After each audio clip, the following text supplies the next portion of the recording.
Alright, I just replaced, with my son's help, the brake booster on this 1997 Isuzu Rodeo. And it was remarkably easy. I'm telling you. First, took off the air cleaner.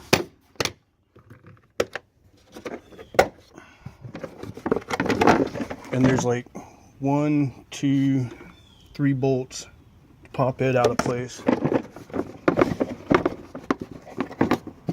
You have to take this clip off right here on the air cleaner.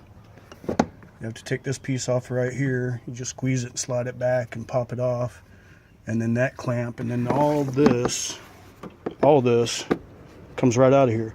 And what that does for you is that then you can take this bolt off the power steering right here.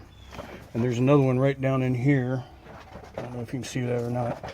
But then this whole thing comes loose, and you can grab this whole thing and move it forward and out of your way. And then these hoses, once all this is gone, just fall back over this way out of your way.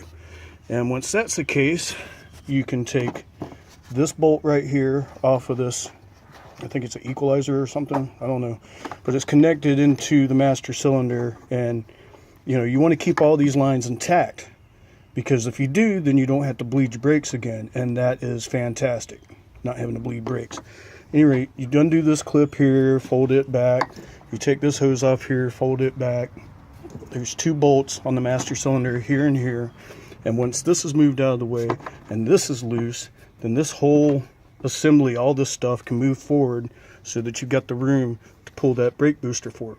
Now, the brake booster is pretty simple. On the inside, there's like 4 bolts and a clip that goes on this end piece here, which is real simple to take care of. So once that's done and this is off and this is out of the way, it's just a matter of just pulling this thing up and kind of tilting it and bringing it out of here.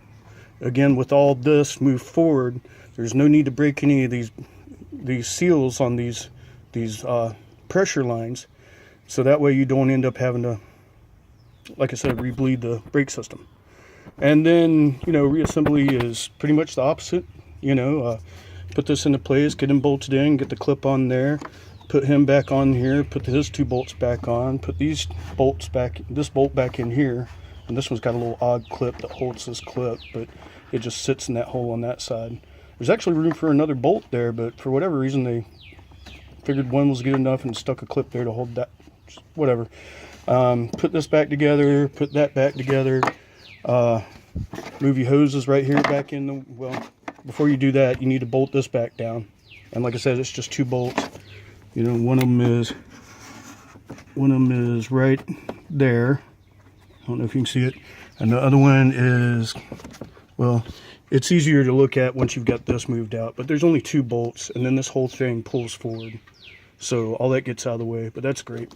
And then, putting it all back together.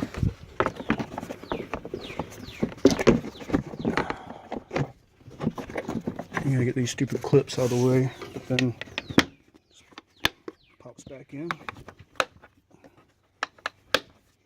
And then this piece of wiring harness back on here. And, oh, I missed one. Yeah, when you're taking this thing off, there's this one little sensor back here. I don't know what it's to, but apparently it didn't affect anything because it just cranked up a little while ago and was fine. But super simple. I mean, between me and him, we did it in probably 20 minutes. And I thought we were going to be beating brakes and everything else, and it was going to take all afternoon, but this was a breeze. So, at any rate, I hope that helps y'all out. Bye.